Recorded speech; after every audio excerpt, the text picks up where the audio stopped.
how you doing? Justin here. Today we are checking out Hell's Bells by AC/DC, an all-time rock classic, this one for sure. Loads of fun to play and some really interesting parts. Great interplay between Angus and Malcolm too, so I'll explain kind of how you can listen out for the individual parts and also how you can play it if you're just doing a one guitar thing. So let's get to a close-up and check out how to play all the riffs.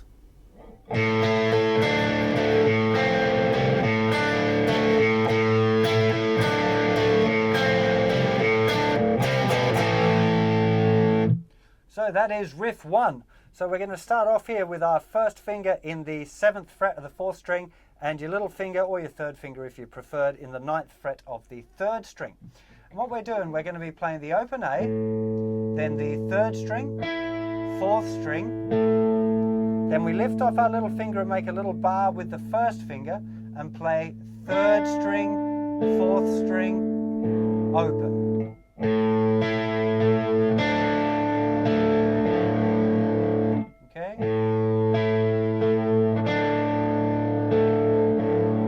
Then we move our 1st finger back 2 frets and we play 3rd string, 4th string, open, and then move it back up to the 3rd string, 4th string, open. So the first 2 bars. And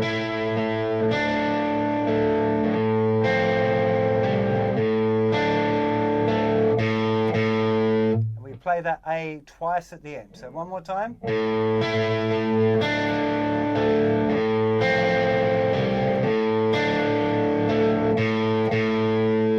The second time through is almost identical,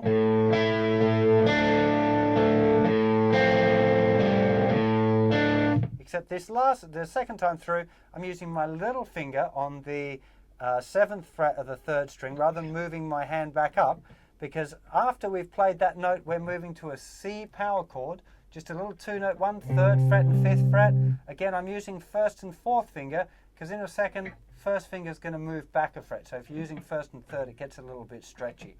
So we do this, the C power chord, then we move our 1st finger back 1 fret, and we end up with a G with a B bass. It's its proper chord name. It's just the 2nd fret of the 5th string and the 5th fret of the 4th string.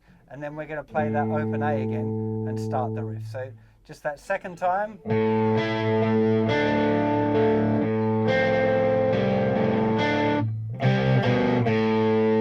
And make sure when you hit that last A that you're muting. You can see there I've left just the open A string there open and the rest are all muted. The thumb is muting the thicker string and my 1st finger is just lightly touching the rest of the strings just to make sure that they don't ring out. Just keeps the riff nice and clean. With these kind of simple AC/DC things, it's all about getting it just right, you know, and making sure there's no kind of fluffy, unwanted strings ringing out when you don't want them to. So let's have a look at riff 1 again, nice and slow.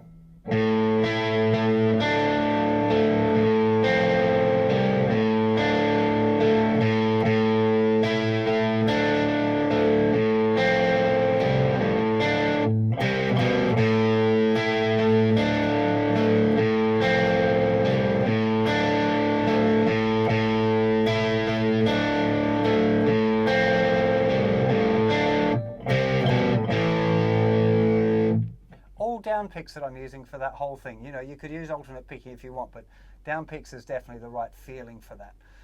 Now, the last part of the riff, the very last time before it's going to the verses, we've got this little variation.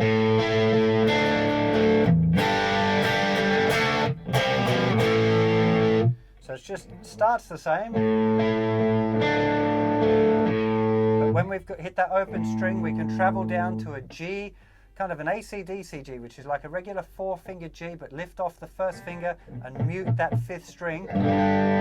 Big, powerful sounding G chord, that one. 3 strums, so it's happening on the and after 4, the and after 1 and 2, then to a D5, just like a regular D chord, but without your 2nd finger, making sure that thinner string is muted. And then our little C, G with a B bass, to the A. So let me play that riff once more through with that different ending.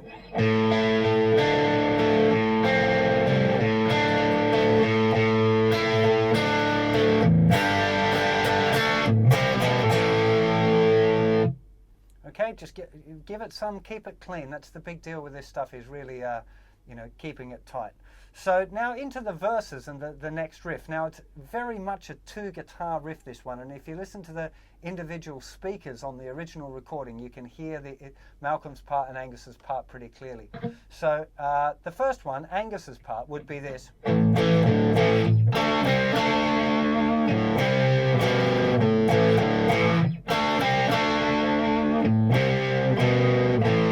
So this one's just a regular A, but then we're lifting off our first finger. So open A, the chord, 2 open strings, first finger back on. 1 and 2 and 3 and 4 and... Now this one, we're holding the 2 notes at the 7th fret, the middle 2 strings. I'm using my 3rd and 4th fingers because it's easier to get a nice vibrato than if you use a little bar. If you do that, it's a lot harder to get the vibrato even. So we got those 7s, the middle 2 strings in a bar with the 1st finger at the 5th fret.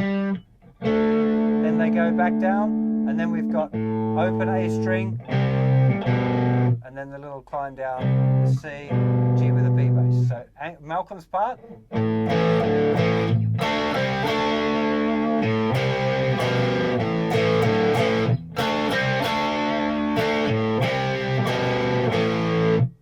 And Angus's part would be...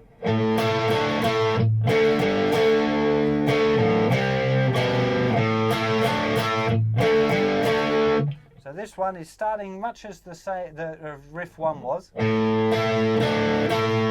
we're just playing there, open 7, 9, and lifting little finger off.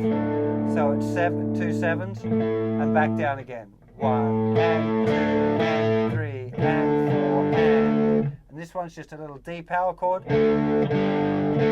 with the little finger coming up. Same little run down again, C, G with a B bass. Now the problem for me with that is that they sound great when they're played together, but individually they don't sound complete to me. Now what I've usually done in a one guitar situation is to play this part as one guitar part, because for me those 2 parts together, the higher parts, sound more like the riff, and then I would use the alternate parts for the verses.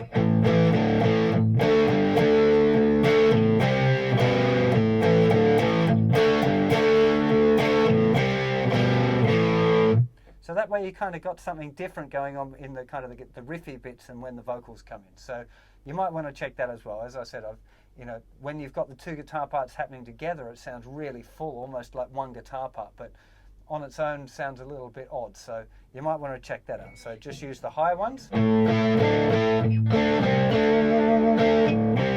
the low ones.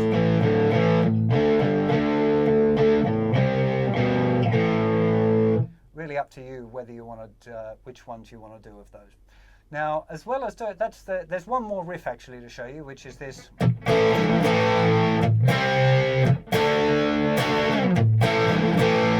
Which is Malcolm's part in the solo, which is just an A chord, and then grabbing with the 2nd finger down on the 3rd fret of the thicker string with a little kind of a curl thing.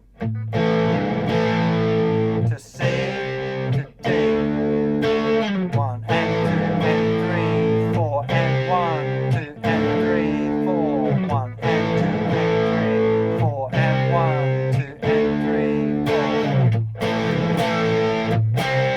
3, 4. So that's all of kind of the riffy bits. The other parts are the chords, where you've got this bit that goes D, prisoners watch me now, C, D, D, put it up a 5, C, D, E, my brother's gonna take you to D, A, E, G, into the chorus. So it's just really a D chord, the prisoners watch me no C, G, D, body's putting up a fight, C, G, E, got my fellows gonna take you to D, A, E,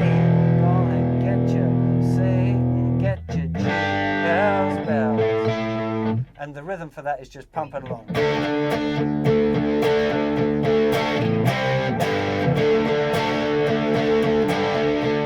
There's sometimes actually a common AC/DC thing is playing the power chord and lifting up that third finger.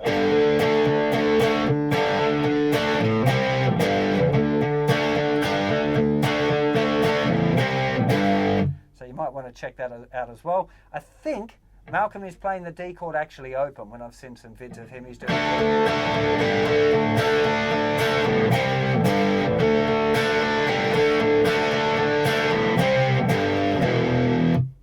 It's up to you really which one of those ones you want to play, because there's two different guitar parts going on. You get to choose which ones you want to play.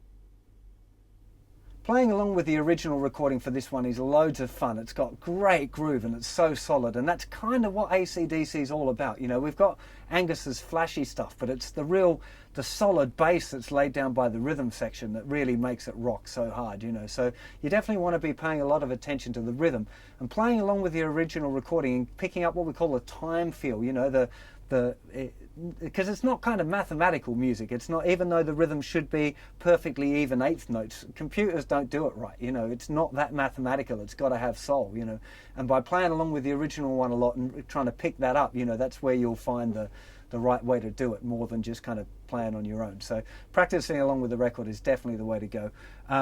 I will get on to doing this solo. I've transcribed it already, but I'm planning a book of classic lead guitar solos, so I'll probably be including this one in that and doing a whole series of lead guitar stuff in the future, but not yet, I'm afraid. So have a lot of fun playing this one. If you got a chance to do it in a band, great. If not, jam it along with the recording as much as you can.